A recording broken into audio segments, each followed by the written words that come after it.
Welcome to A Blue Room Podcast. where a husband and wife duo combines their love of history, pop culture, and the latest drama to bring you a funny, informative, and intriguing podcast. Welcome back. Here we go. So today we're going to do something a little different. We both kind of thought that once a month we'll do what's called a relationship check-in. And it'll just be kind of a more relationship advice, talking about relationship things, talking about things that surprised us after we got married, talking about kind of our journey through all of that, because I'm super passionate about that. Fun fact, I am 31. And so am I. Just kidding. I'm 24. Yes. About to be 25. Yes, in May. But we have kind of an interesting love story. I have an interesting take on things, and I know he has an interesting take. So we thought we would, once a month, bring some of our relationship experience to the podcasting world. Sound good? Sounds great. So first, we've been married 3 months and change a little bit. Yeah, late November. Yep. November 22nd, we got married.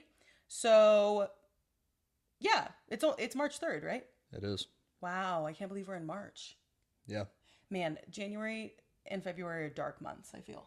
They dragged, for sure. Dragged really, really badly. So And cold weather, too. Like here in Texas, we had a lot of cold weather snaps. Mm-hmm. We had some nice weekends, and now we're back to kind of dreary. We're under gray. a tornado watch right now. Yeah. Kind of spooky. Is a watch the one where they know it's there, or it's like possible? I actually don't know, because the little cartoon that I was looking at, like, you know, that they have on the weather app, it showed all these actual tornadoes, like the icon. I know there's like a meme where it's a like taco watch, and it's like the ingredients, and then a taco warning is like it's Taco? a made taco. It was a way to like explain tornado, like watch versus warning. I'm so hungry right now. Like, a taco sounds so good. Yeah, Taco Bell. We're supposed to cook tonight, though. That's something that they don't tell you about marriage. Mm-hmm. I thought when you got married, you automatically were like, oh yeah, like, let's make dinner all the time. No, we are like, let's go to Taco Bell. Let's go to Chick-fil-A. Let's go to McDonald's. It's just so easy. It's so easy, and it's so good. Not good for you, but so good. And honestly, I mean, not to get super into it, but it's like going out to those places is almost cheaper than buying ingredients to make food, where it's like, it's supposed to be the opposite. You know, you don't eat out, it's more expensive. We can go to Taco Bell for under $20. Yeah, $14, $15. Yep. Having to buy Chicken, ingredients, protein, all of it is more expensive. Yeah. I did get chicken out tonight, though, so we have to eat it. Okay, fine. But a taco sounds so good. Anyway, so this episode is our 3-month check-in. So first question, how are we doing? Like together or just like individually? Both. Well, I was at jury duty all day. Mm-hmm. I've been at the courthouse since 7:40 this morning. Mm-hmm. Sat there all day. My very first jury duty. Sat there all day. 24. Got picked, but luckily I did not get picked to be on the jury. That's so all that's I think good. you can say about it, honestly. Yeah, that's all I'm gonna say. Yeah, but he missed work, so he wasn't at work today. I'm doing fine. I kind of hinted at in the last episode that we are in the middle of musical season. I'm a theater teacher, so it's just crazy town right now. But together, I think we're doing pretty well. Yeah. I mean, I think we'll kind of get into some of this, but you know, I think marriage.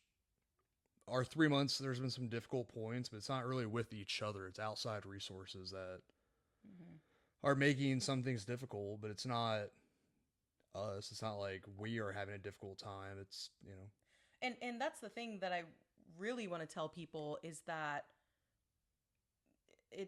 marriage can be kind of tough sometimes, but it's if you've married the right person, it's not the marriage that's tough. It's the outside forces that are tough. Mm-hmm. And we've been through a lot of things this year that are really actually tough.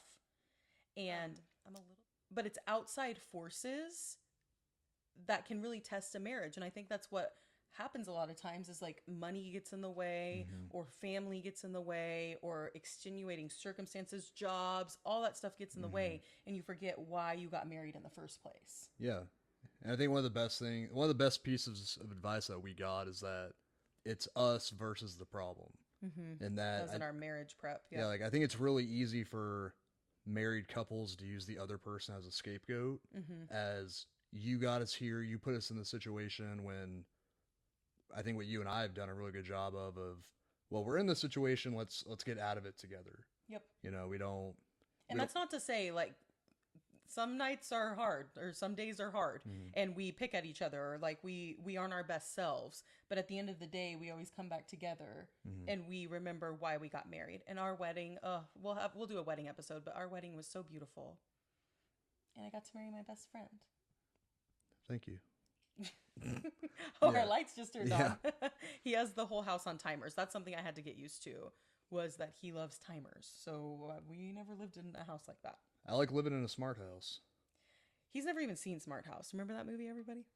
It's a great movie. Everybody. Disney Channel original movie, Smart House. I thought you were laughing because I said everybody, and it's like our 3 listeners. Like that's my also, mom, your mom, and a few kids, parents, and kids. you know who you are. Yep. Shout out. Okay, so are we ready to move on to the next question? Yeah, let's go. So I think we answered how we're doing. What are we doing to keep marriage fun? I mean, I think a good thing that we do is we, you know, if we know it's been a hard week, we try to do something nice for the other person. So maybe it's, I'm going to cook us this nice dinner tonight, or we're going to go out. So, get dressed. We're going to go out.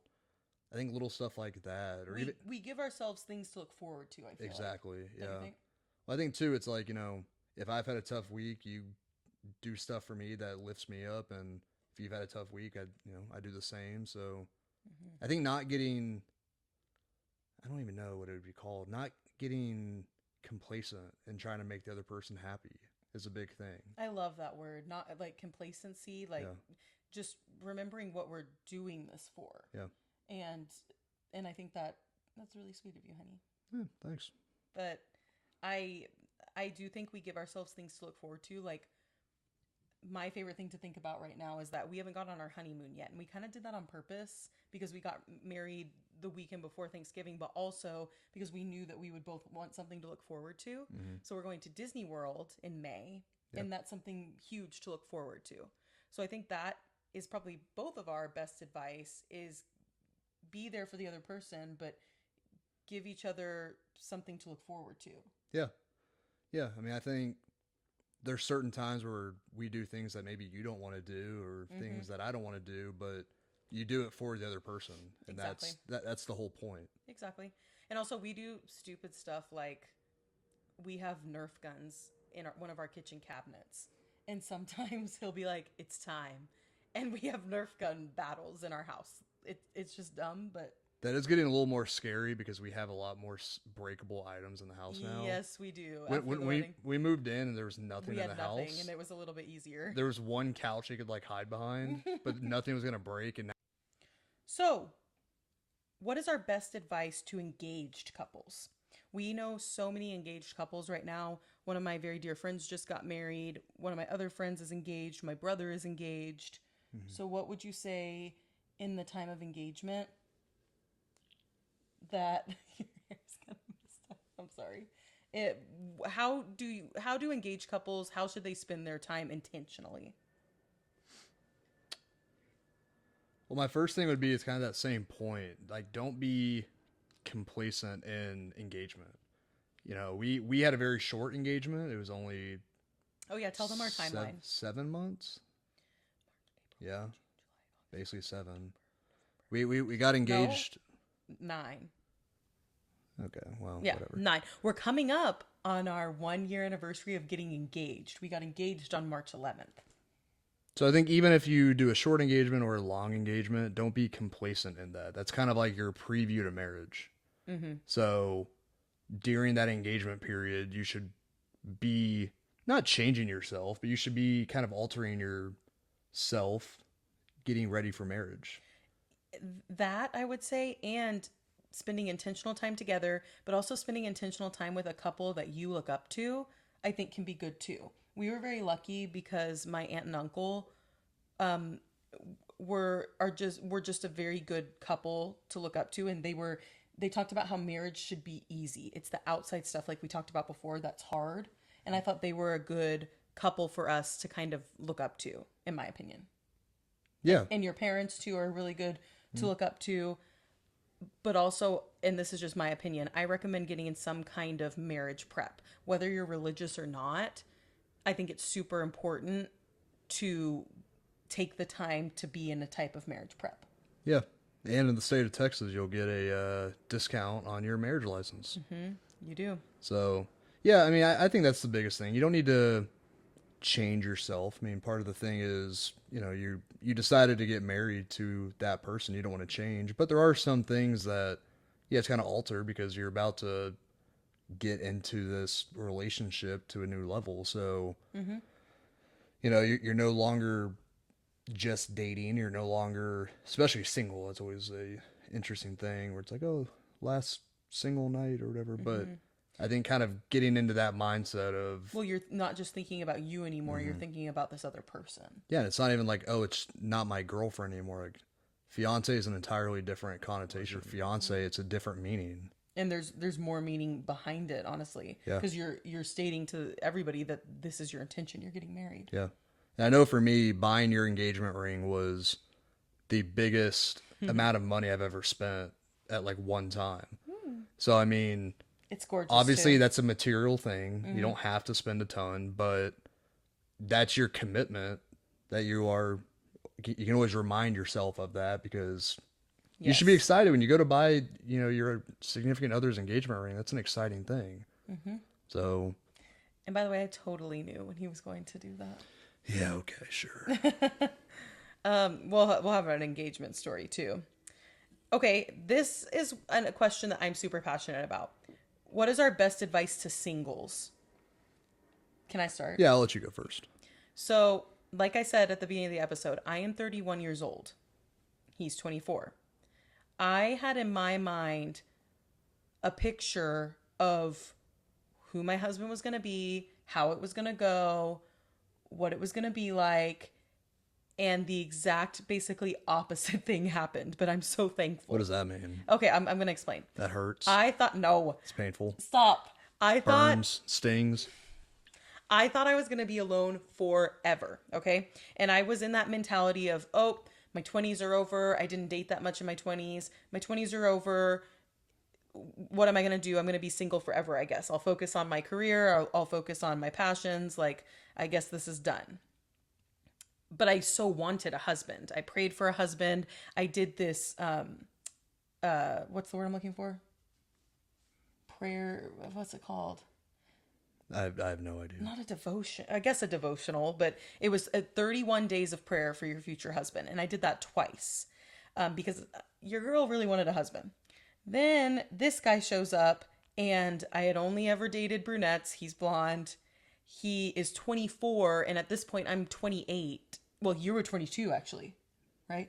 Or you had just turned 23? I just turned 23. Yeah. So I was 28, about to turn 29. And I was like, this guy? Should I tell them? It seems like you already want to. I called him Baby Town. Like, I literally called him Baby Town. I did not think I didn't think he would be interested because I wanted to get married like right now. And he proved me wrong. He is the perfect man for me. Stop frowning. And God really provided when he brought this man into my life. So anyway, my best advice to singles is don't put your future husband in a box or your future wife, because the right person for you might not look like exactly what you thought they were going to look like. And I just mean overall, not like physically or anything, but that's how the best love stories start. So don't put your future in a box because God can do more than we can even think or imagine. Yeah. Yeah. What do you think? I mean, I was kind of the opposite from you. I mean, throughout college, I'd had some relationships. Out of college, I had a relationship. And when I got out of that one, I wasn't really looking for something serious. Like I'll be the first to say that I wanted to take some time to myself. I hadn't really been single. So my advice to that would be like, don't push too hard. Like, your person's out there. you're going to find them, but if you're pushing, I think that's how you get into a relationship that probably isn't meant to be. Is when you're pushing too hard of, well, they like me, so let's just do it. Let's just go. And there's more to a relationship than just, well, I like them and they like me and they're okay. So, obviously don't shut yourself off, but you don't need to push and push. I mean, well, and you also don't need to be so afraid that you're going to be single forever. So then you just decide, okay, you're here. I guess I'll do it. Exactly. You know what I mean? Like, Exactly. you don't need to settle. So I think that's great advice. I think it's don't put your future spouse in a box.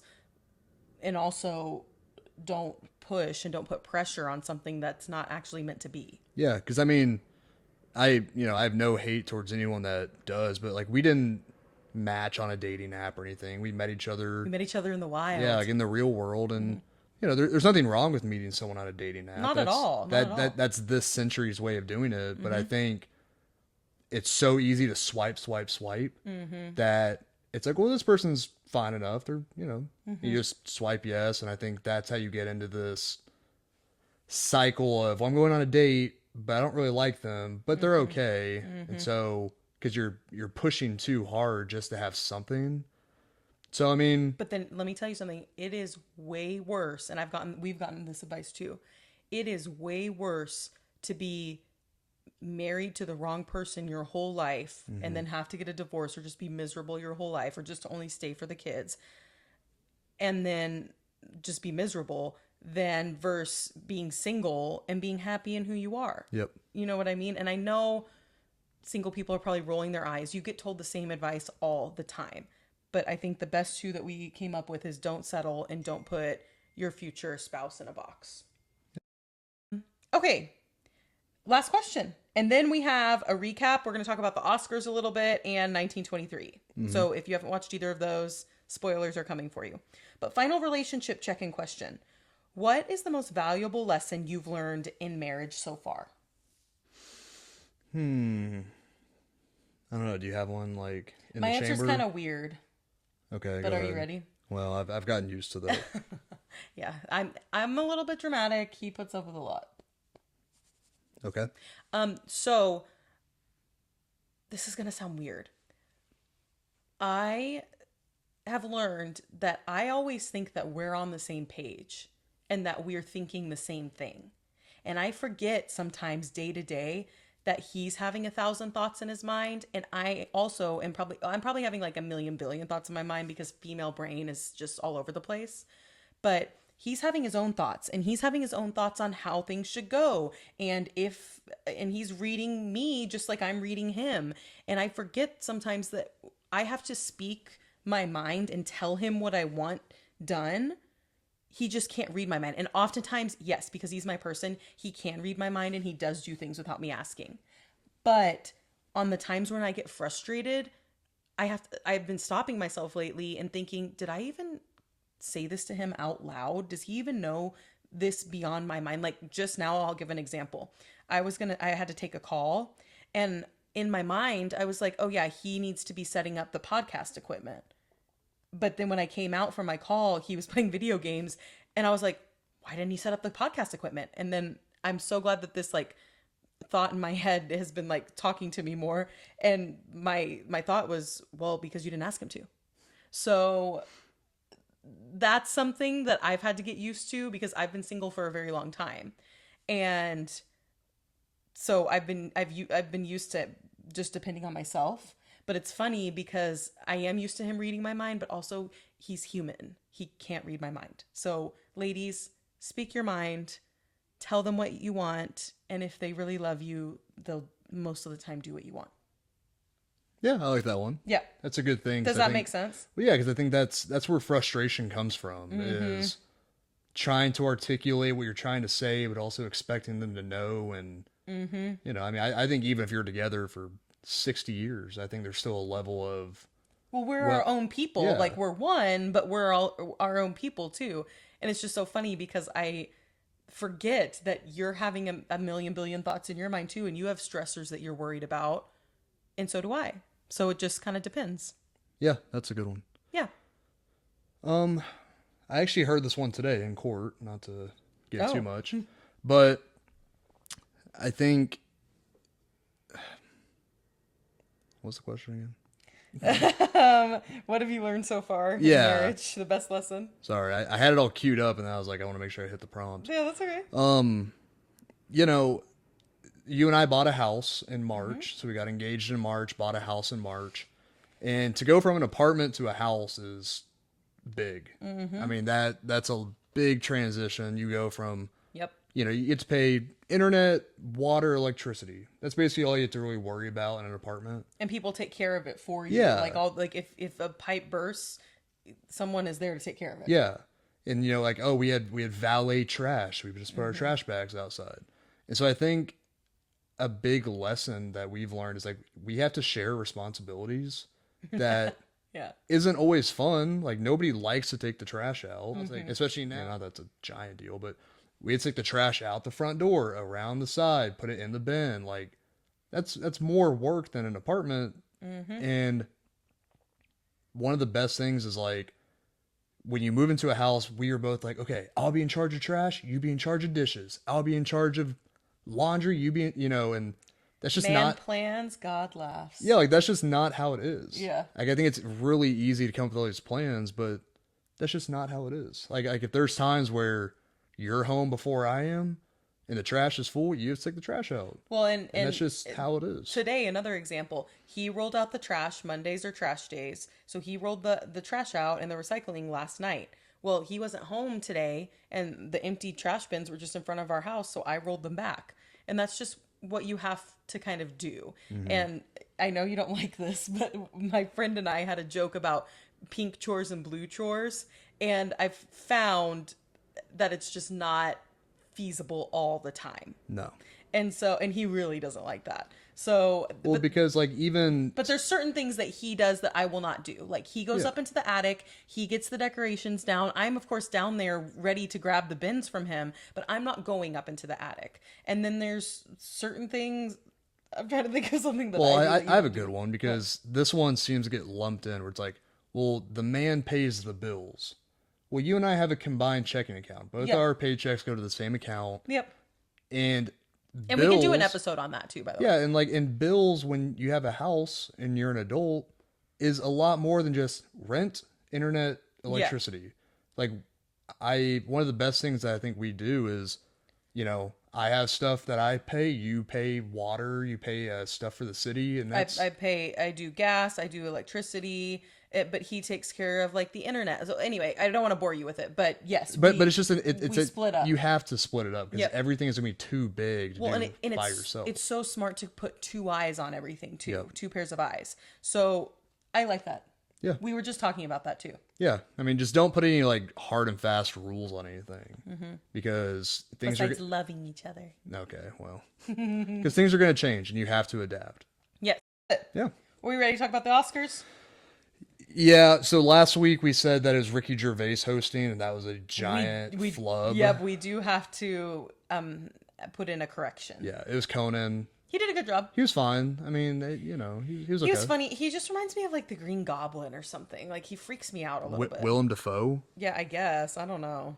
But I don't know. My thing is this. The only movie I saw this Oscar season was Wicked. And the only movie that I think deserved to win last night was Wicked. And okay, thank God, finally they got recognition for costume and set design, but that was it. And you have the gall to make Cynthia Erivo and Ariana Grande sing the most beautiful It was amazing. medley of 3 songs. Great start to the show. Yes, and I cried. Like my whole childhood and my whole personality was Dorothy from Wizard of Oz. So I have such a soft spot in my heart for that, but they have them perform that and then not win anything? Like give me a break. Yeah, I mean, I'm so sick of seeing the substance. It grosses me out. I'm sick of all of it. Yeah, we kind of touched on it last week that it's like the majority of the films that are nominated are not big box office hits. Yeah, they're And I think it makes it a lot harder because it's like, Anora did one best amazing. picture. Yeah, like Anora killed it last night. I don't even know trying to where. count. I don't even know where that's streaming. Was it 10? I think. 3. So it's like I don't even know where that's streaming, and yet we're expected to know all about it. And I think that's where the big disconnect comes from is the Academy Award voters versus the average person. Like we don't know. Yeah. And so Honora won 5 of the big awards. I'm just looking at the big award list. So they won Best Picture, they won Best Actress, they won Best Director, like the big awards. Won Best Original Screenplay, and it's about immigrants, and it's just about stuff that I don't really care to like see, and we can't really say. we can't really say. Yeah, what it's about. I mean, I don't know, foreign film essentially, just kind of an interesting We that they would might go have to so in issue on a correction on that too, because we don't know if it's a foreign film, but it doesn't seem like our cup of tea, is what I'll say. it. Yeah. But The Brutalist won Best Actor, so Adrian Brody won. Wicked, like I said, won Best Production Design. Let's see what else. I just feel like overall it was kind of It was a dud. Yeah. Besides the beginning, it's hard when you start with Ariana Grande and Cynthia Erivo. Like, what are you gonna do? And then Zoe Saldana won for Amelia Perez. She beat Ariana Grande. My highlight of the night, besides Ariana Grande and Cynthia Erivo, was Kieran Culkin. Yep. He gave the sweetest speech, and he said a funny. Did you see this part? He said a funny like story about his wife, and his wife said he wants like 1 million kids, and so he told his wife, he's like, if I win this Emmy, you have to give me a 3rd child. And she's like, okay. And he goes, but joke's on her because I want 4 kids. And she said to him, I'll give you 4. This is back during the Emmys, and she was like, I'll give you 4 kids if you win an Oscar. And so he won an Oscar. I just thought it was so wholesome, and it was so nice to see a guy want kids, love his wife. His wife is beautiful. And it was just like a really sweet moment. And I saw it again on TikTok. It was just a clip on TikTok. And I thought that was so wholesome and sweet and kind. Well, the Culkins are really on like they're back on like the uphill swing. They're on like a redemption arc. What's his name? Macaulay. Yeah, is married to Brenda Song. Yeah. Like, come on. It's great. Tipton. What's her name? London Tipton. Love her. Yeah. So I really loved that. And that was just a really sweet moment in a night that's just otherwise kind of like we've seen it all. I don't know. And then The Substance won Best Makeup and Hairstyling, which no surprise there. If you've seen any of the clips, it makes me want to vomit. The only one that I kind of want to see now, even though it won nothing, is Nosferatu. Yeah. I think we might watch it. We're on spring break next week, and maybe we'll watch it and then review it and tell you guys how it is. Yeah, I mean, I feel like I heard a lot when it was coming out, and then I didn't really hear a lot after that. So I'd be interested. My aunt and cousin saw it, and they said they liked it, but I'm kind of creeped out. But I love Bill Skarsgård. Is that his name? Yeah, I think so. Yeah, he's like the 2nd oldest kid. Yeah. Yeah. So anything else about the Oscars that you want to add? No, I think award shows are just kind of, they all follow the same thing now. Yeah, and it's not what the people want. It's like what you said. Exactly. You don't know the films. It takes a lot away. Yep. Okay, and last but not least, 1923, episode 2 last night. We were very busy last night. We stayed up late. Kind of regretted it this morning, but... Yep. Watched all the Oscars, then watched 1923. Yeah. 1923 was tough last night. It was a rough one, for sure. And I hated the title of it. I hated all of it. That was a hard watch last night. I mean... The first episode was hard, though, too. I don't know why they're being so brutal. I mean... I kind of like it because it shows you how, even in 1923, which we kind of see as... Well, it was like survival, yeah, like of the fittest. And we see 1923 as like, okay, modern era. Like, no. In Montana, they had their food outside in the ice box. They didn't have an indoor fridge. They didn't have central heating. But they're like at the turn of the century, though, where it is starting to happen. Because remember at the beginning? But they don't have it. Yeah, I know. But Helen Mirren's like, an icebox inside. Would you, like, you know what I mean? So, I mean... That poor blonde girl, too. She's had it. Yeah. I mean, that's the thing. Like, starting right off with the chicken coop and the wolf bites her. Yep. And then that wolf comes back at the very end. But the thing is, can I just say one thing? Okay. The CGI that they're doing of the wolves and the mountain lion is akin to Twilight, New Moon, Jacob Black. I'm like, could we not... The funding was not there for the CGI. Could we not do something else? So the CGI is super bad. So if you're going to watch, like, don't base it on that. I have been a little bit disappointed on the filming of everything this time, but I don't know. Maybe it'll get better. I don't know, but it was good to see Spencer again. Spencer's in cahoots with the mafia, unfortunately. So he is getting deterred again, but it's funny because he's in Texas. So we live in Texas. So he has been sent now by the mafia to Fort Worth to smuggle alcohol because we're in the middle of prohibition. And then he gets to take the truck and drive it up to Montana. Yeah. But that's going to be a long drive. It is, but it's not as bad as I thought it was going to be. But you know that bad things are going to happen on the way. He's going to get a flat tire. He's not going to be able to find gas. Like, so on and so on. He's going to end up hitchhiking. I freaking know it. Yeah. He stresses me out, man. And then, when they had to tip the... Yeah, they tipped the wagon over for the blizzard. That was so stressful. I was like, Harrison Ford can't take this. Yeah. Well, and also, too, we have Alex on the boat trying to get there, and it's just... And she's pregnant, and everyone's vomiting. The worst conditions you can imagine. It's so bad, y'all. So I'm really hoping episode 3 turns around. Yeah, I really am starting to get to a point where I feel like she is going to get to Bozeman before Spencer. That would be hilarious. I cannot wait because she's going to show up and meet Helen Mirren and just have to explain everything. And Helen Mirren's going to be like, who Another are blonde? you? Yeah, like, what is this? Like, you're pregnant with Spencer's kid. You're from England. Like, you're just out of nowhere. Yep. So I'm excited for that moment. I feel like that's going to happen. That'll be awesome. But Helen Mirren's going to love Alex because Alex is a bad A. You know what I mean? Yeah, but she's still a little prissy, though. She is, but not as much as this other girl. This other girl needs to, like, buck up a little bit.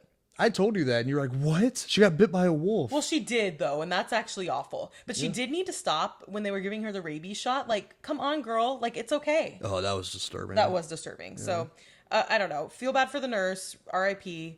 I'm just at a point where I'm sad/mad that it's like we have a week in between each episode. Well, I loved it because when I originally watched, he introduced it to me and the whole first season was out, so I didn't have to wait for anything. Yeah. So these waits are a little bit brutal, but we're so spoiled by Netflix too. Yeah. But we're also watching Love is Blind. I think some new episodes drop, so we can watch some tonight. Woo. And then I think Friday will be the next time that an episode drops. We will do probably another pop culture review of the week. Okay. And then maybe you can give us a history lesson soon. Maybe. Yeah. Okay. Yeah. Thanks for listening. Bye. See ya.